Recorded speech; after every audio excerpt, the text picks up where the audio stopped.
Michelangelo Merisi, dit le Caravage, La mort de la Vierge, 1601-1605. Paris, Musée du Louvre. Cette mort de la Vierge est certainement l'un des plus grands scandales de l'histoire de l'art.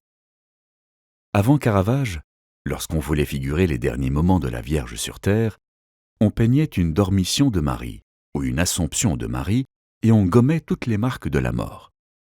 Soit on la peignait comme endormie dans le trépas, les traits apaisés, la main tenant pieusement une chandelle, soit, au contraire, on la montrait dans sa glorieuse Assomption, bien vivante, le corps tendu vers le haut, porté par les anges. Ici, la mort paraît triompher. Marie, représentée comme une pauvresse, est figée dans les suprêmes tourments de l'agonie, le corps gonflé. Son visage bouffi porte de bien inquiétantes marbrures qui annoncent la décomposition. Son corsage est dégrafé comme dans un ultime espoir de lui donner de l'air, sa main gauche pend lamentablement au-dessus d'une sorte d'oreiller, tandis que la main droite est posée sans grâce sur son ventre. Une couverture jetée à la hâte évoque le froid mortel qui l'a envahi. Elle est faite d'une laine grossière qui semble vaguement crasseuse. Un petit détail vient renforcer l'impression d'indigence et de dénuement. La Vierge a les pieds sales. À côté d'elle, on reconnaît Jean qui arbore la pose qu'il adopte traditionnellement lors des crucifixions. Il pleure autant la mort de la mère que celle de son fils. Sa présence au plus près de la tête de Marie s'explique peut-être par le fait que dans l'évangile de Jean, Jésus en croix lui confie sa mère. Il se tient donc dans la position du fils de la maison, au chevet de la mère mourante. Au premier plan, une petite boutiquière se lamente bruyamment, assise sur une chaise fruste. Elle est habillée comme les femmes de basse extraction qui peuplent Rome, elle porte les cheveux noués à la mode de l'époque. Il s'agit probablement de l'une des vierges venues faire la toilette mortuaire dont parle la légende dorée. La bassine qui se trouve à ses pieds est un détail trivial, qui évoque ces taches déplaisantes et qui renforce le caractère sordide de la scène. Toute cette partie du tableau a pour but de créer une atmosphère tragiquement humaine. Absorbée dans sa douleur, la femme tourne le dos à la Vierge et se recroqueville dans un chagrin qui ignore toute espérance d'Assomption. Tout ici sent la mort, et rien ne laisse prévoir qu'il puisse se passer quelque chose.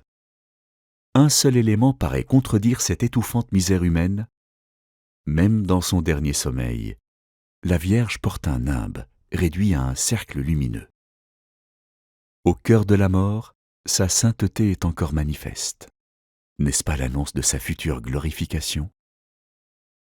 Occupant plus d'un tiers de la composition, le magnifique rideau rouge, traité de manière éblouissante, est la signature de Caravage. On le retrouve dans de nombreuses toiles.